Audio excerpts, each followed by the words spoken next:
Je bois systématiquement pour oublier les amis de ma femme.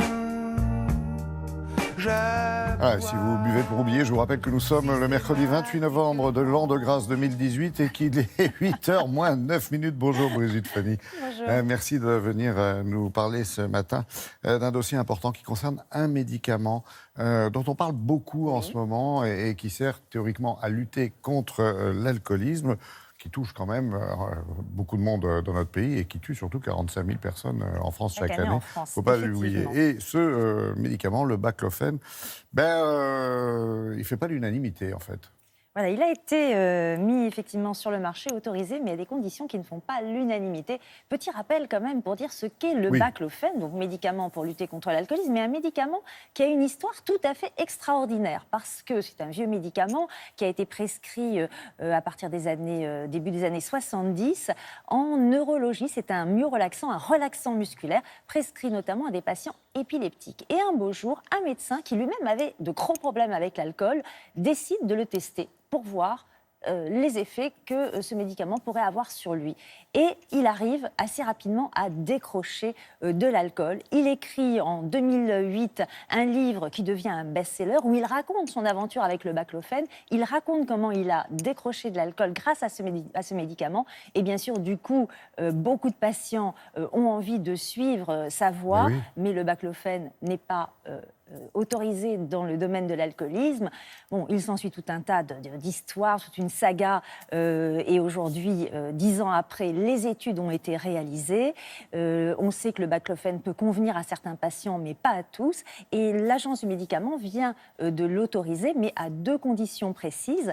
D'abord, ne pas prescrire ce médicament chez des patients qui débutent un traitement, c'est-à-dire on ne le prescrit qu'en cas d'échec thérapeutique, quand on a essayé d'autres méthode. Surtout pas en plus.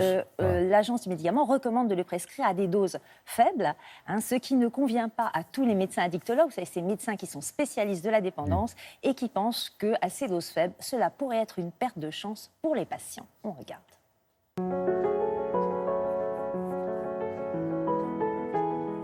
J'ai effectué des thérapies de groupe individuelles. Ça a fonctionné au début, mais quelques années après, j'ai rechuté. Mon médecin m'a mis sous baclofène.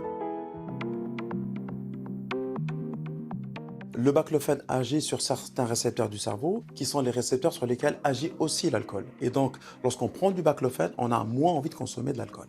On sait aussi que le baclofène est efficace chez les grands consommateurs d'alcool et chez les personnes anxieuses.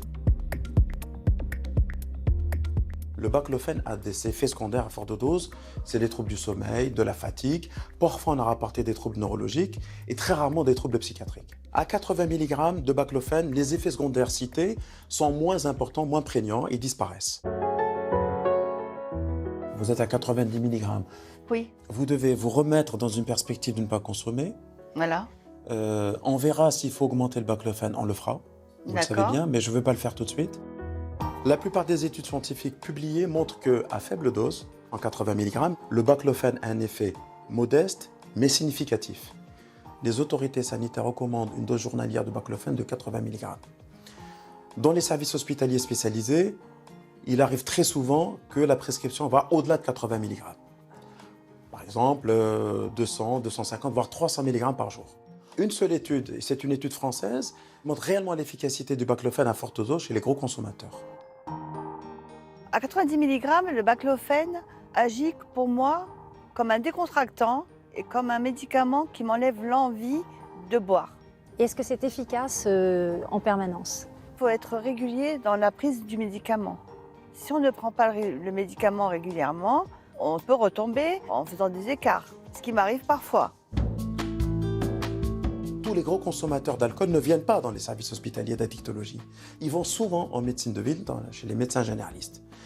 Nos collègues généralistes doivent savoir qu'ils ne peuvent prescrire au-delà de 80 mg. Une recommandation n'est pas une interdiction.